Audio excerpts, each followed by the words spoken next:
আসসালামু আলাইকুম। সবাই তোমরা কেমন আছো? আমরা চলে আসলাম বরিশাল বিভাগীয় বইমেলায়। বাইরে থেকে ঘুরে খেয়ে দিয়ে পিকটিক তুলে জাস্ট এখান থেকে একটু ঢু মেরে যাব। জানতাম বইমেলাটা এরকমের একদম তেনানোই হবে।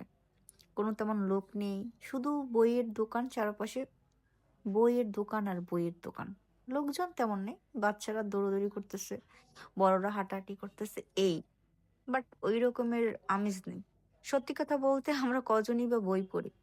এত ডিজিটাল হয়ে গেছে, মোবাইল নিয়েই ব্যস্ত। আমি নিজেকেই বলি আমারও বই পড়ার অত ধৈর্য নেই। তো ওইভাবেই আর কি, এখন আর আসলে বইমেলা ওইরকম জমে না।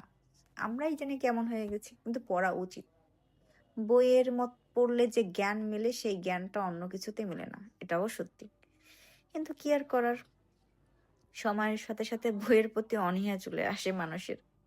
ক্লাসের বই পড়তে ইচ্ছা করে না, তারপরে আবার এই বই। এটা আমার কথা।